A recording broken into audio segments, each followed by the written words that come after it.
Welcome to Radical Personal Finance, a show dedicated to providing you with the knowledge, skills, insight, and encouragement you need to live a rich and meaningful life now while building a plan for financial freedom in 10 years or less. My name is Joshua Sheets. I'm your host. And on today's podcast, I want to discuss with you a theme that I find myself returning to more and more frequently, especially as I get older. I have reached the point in my life in which I and many of my friends look around and we ask ourselves this question: am I on track for my goals? When I was younger, I was filled with optimism that of course I was going to hit all of my goals and of course I was going to hit all of them early. And then unfortunately, as time goes by, things happen and you wind up looking around and saying to yourself, am I really going to make it? And as a financial advisor, I often find myself talking to other people who are looking around and saying, I'm not going to make it. I'm behind. I'm dramatically behind. And what happens is, unfortunately, when people are in this situation, they often wind up starting to do stupid things. They wind up taking unnecessary risks. They start taking foolhardy ventures on, basically trying to get rich quick. You would think that when somebody reaches middle-aged that he would have accumulated enough wisdom to avoid those kinds of schemes. And yet, in my experience and in my observations, there are many people who, due to this sense of pressure, feel like I have to get rich quick now because I'm behind where I wanted to be. And in today's podcast, I want to tell you, you're going to be fine. You can still get rich. You can still be secure in retirement, starting from wherever you are, whenever you do that. I'm going to demonstrate that to you with numbers. I'm going to show you the actual numbers so that you don't do something stupid and foolish at this point in your life. That's what's coming up in today's podcast. Quick, before we get started, though, I want to tell you about my next speaking engagement, which is Nomad Capitalist Live. Nomad Capitalist Live is the world's premier event for international planning and offshoring. Gathers together some of the world's great global citizens, entrepreneurs, investors. This year, the event will be September 17 through the 20th. Again, September 17 through the 20th in Kuala Lumpur, Malaysia. I will be there speaking. I think I've got an opening keynote on the first night, which I'm pretty excited about. I will also be sharing the stage with some well-known people like Steve Wozniak, the co-founder of Apple. The former president of Mexico, Vicente Fox, will be speaking, as well as a couple dozen other interesting speakers that you can find listed at nomadcapitalist.com/live. Tickets are now on sale. I think there's about a week or two before the first price increase. So if you would like to attend Nomad Capitalist Live, you'd like to come and see me, hang out, see me speak and many others and hang out there, please go today and get your tickets at nomadcapitalist.com/live, nomadcapitalist.com/live.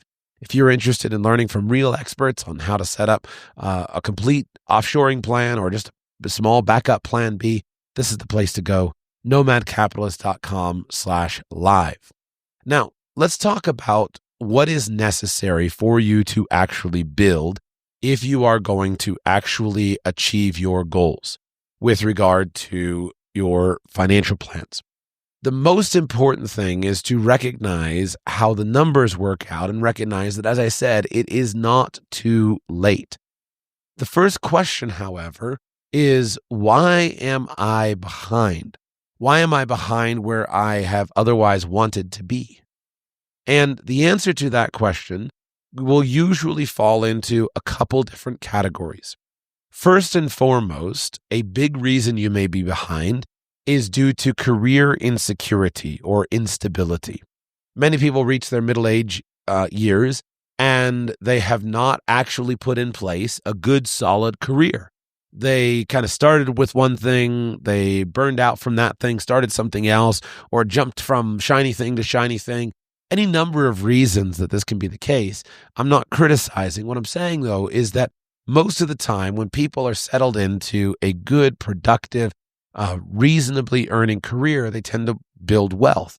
And most of the time, people who don't build wealth, if we go back and we look at the reasons that that person hasn't built wealth, we can often see that one of the reasons that for the lack of wealth building is simply due to instability with regard to a career.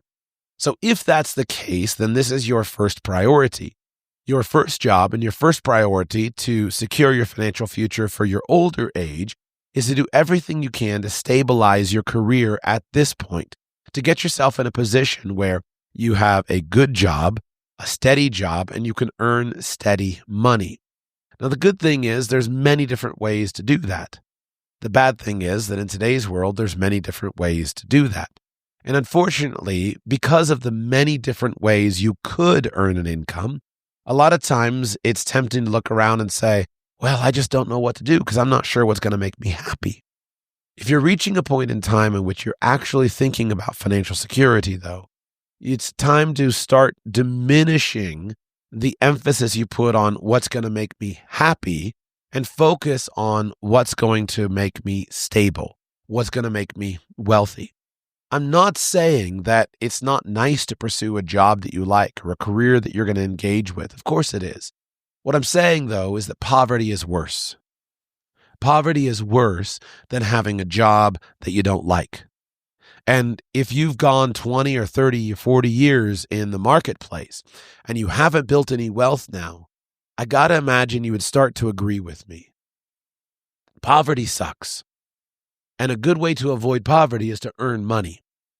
And if you can earn money in a way that you like and that you enjoy and that you're really enthusiastic about, cool, go for it.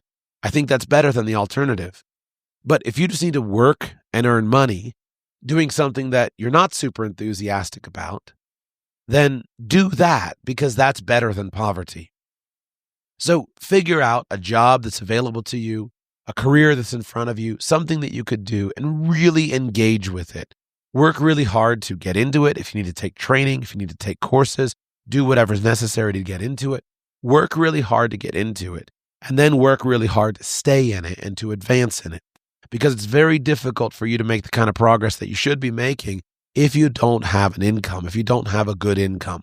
You have to fix that first.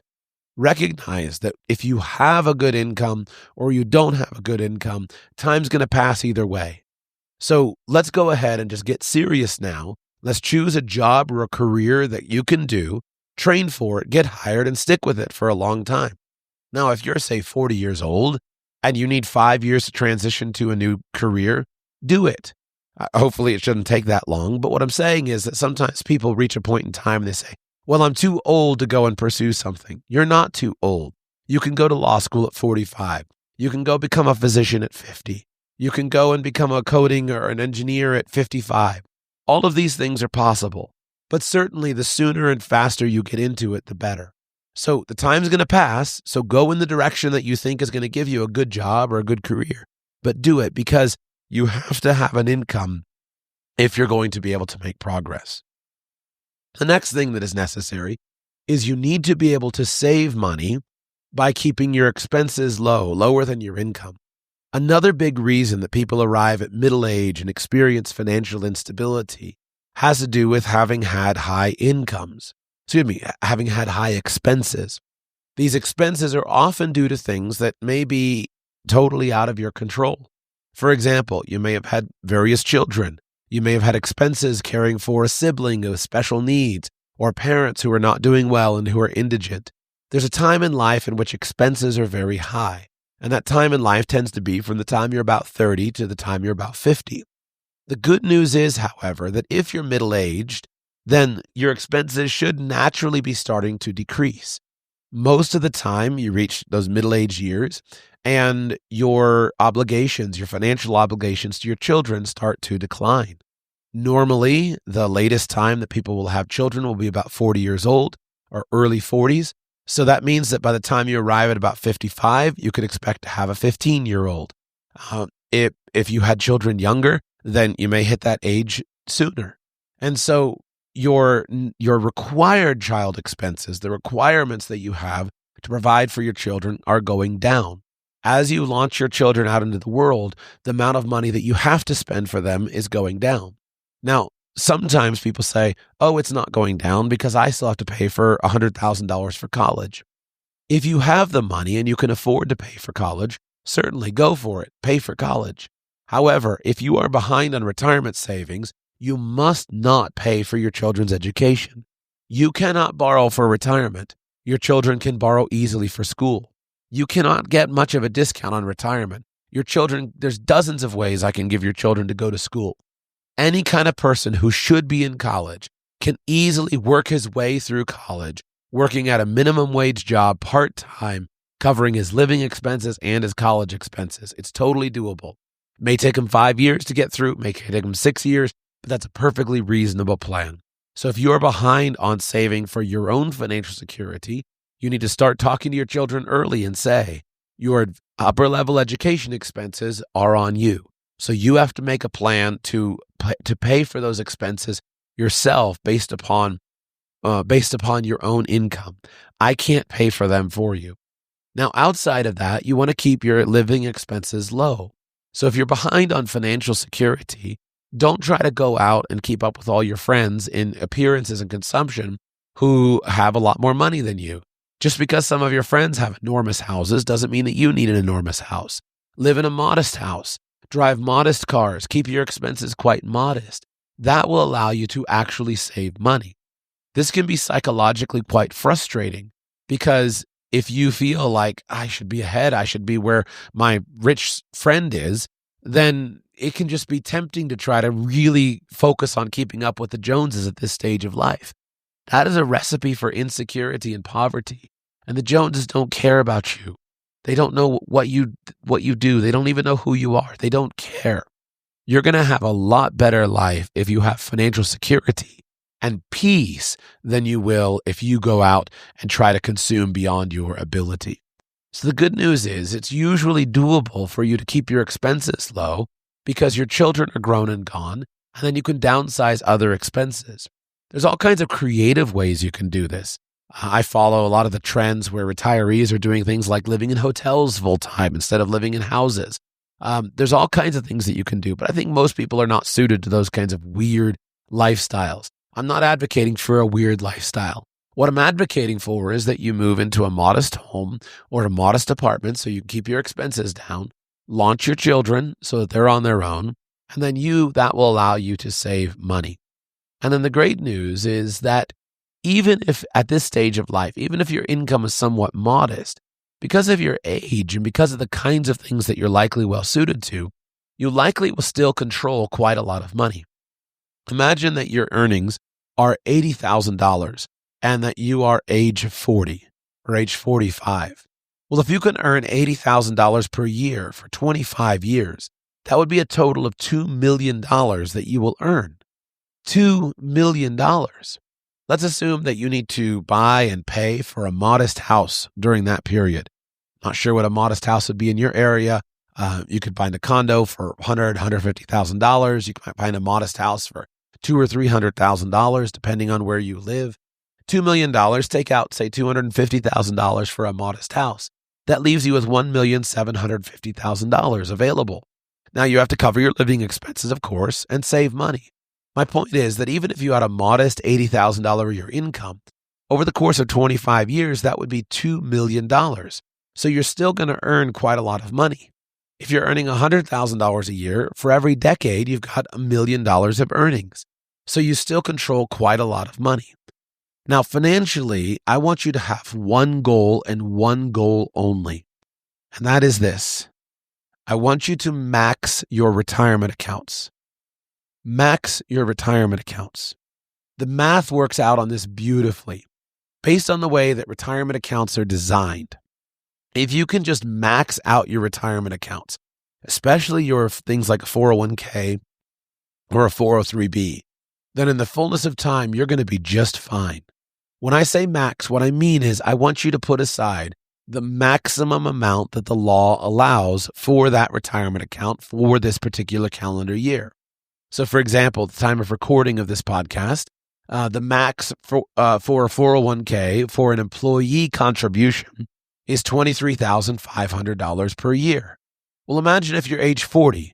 If you could put away $23,500 per year for 25 years at 7%, then at the age of 65, you would have $1,600,000 in that retirement account.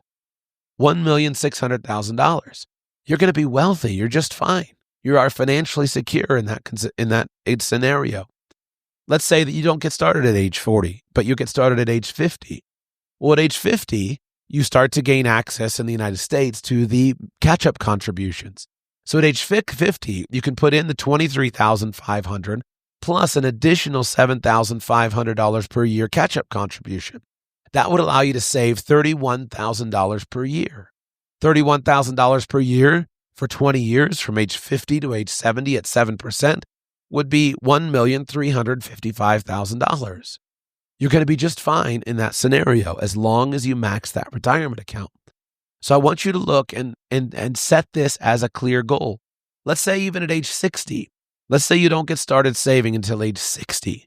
Well, at age 60, if you can max out a 401k at $31,000 per year, then you earn 7%, and you do that for 10 years from age 60 to age 70, you would accumulate $452,000, almost $500,000. $500,000 isn't enough for you to retire in luxury, but it's absolutely enough when added to other programs like Social Security or maybe some other pension that you might have access to. It's absolutely enough to keep you out of the poorhouse. It's absolutely enough to get you started. Now, that's assuming only one person. Many people in this scenario are married, and so you can max out 2 401ks and set aside $62,000 a year. I assume just simply a 401k. But what if you can do a 401k and a Roth IRA? If you can max a 401k and an IRA or a 401k and a Roth IRA, you have even more. If you can max a 401k for both spouses, you can have millions, even if you're starting late. So the point is that as long as you will be focused and industrious and do the things you need to do, even if you're starting at 50 or 55 years old, you're going to be just fine. You're going to be able to have enough money to be financially secure in your older age. Now, you're obviously going to have to adjust your work and life expectations based upon your real situation in life. If you're starting to save for retirement at age 60, you're not going to retire at 65. You're probably going to retire at 75 or 80. But that's okay. I'm not going to argue the point here, but I think you're better off working than you are being retired at any age. However, my point is that you should be building financial security. And so if you're getting started at 60, that's okay. You're just going to make a different plan than if you're getting started at 40. The key is that these steps still work the same at every age. Secure your income. Make sure you have a good, solid income doing something that hopefully you'll be able to do for a good long time. Keep your expenses modest compared to your income. You say, Joshua, that's ridiculous for me to save $31,000 a year if I'm making $80,000 a year. It's not ridiculous. It's absolutely doable for you if it's a priority. You will do what is a priority for you. Those 401k contributions will come out pre-tax. You just automatically pull them out and then make a plan to live on the balance and do what is necessary so that you're able to live on the balance. You might be living with one of your children. You might need to move into a more modest place. You might need to pursue some kind of really unusual lifestyle. There are dozens and dozens and dozens of different ways that you can do it if it's important to you. I'm trying to give you the one goal that matters, which is max your 401k, max your retirement accounts. And then you're going to have to adjust your overall life expectations. So if you're going to be working longer, then build a plan where that work is something that you're going to be able to do. If you want to travel all the time and yet you don't have the budget for constant international travel, no problem. You can still travel. You're just going to be car camping in an area within a few hours of your home or something like that. I'm not being unreasonable. I'm not engaging in pie in the sky thinking, nor do I think you should do that either. I want you to have a sober conversation with yourself and with your spouse and recognize, all right, I'm behind. That's okay. Just because I'm behind where I'd like to be doesn't mean I have to do something stupid or crazy. All I need to do is fix these basic things. Number 1, fix my income. Number 2, fix my expenses. Number 3, max out my retirement accounts.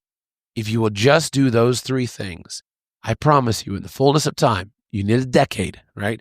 At least a decade. A 2 is better, but at least a decade, you're going to be financially secure and you'll be really grateful for those steps that you took. Take action on these things and recognize no matter when you're starting, no matter how old you are, if you'll just take these simple steps, you'll be just fine.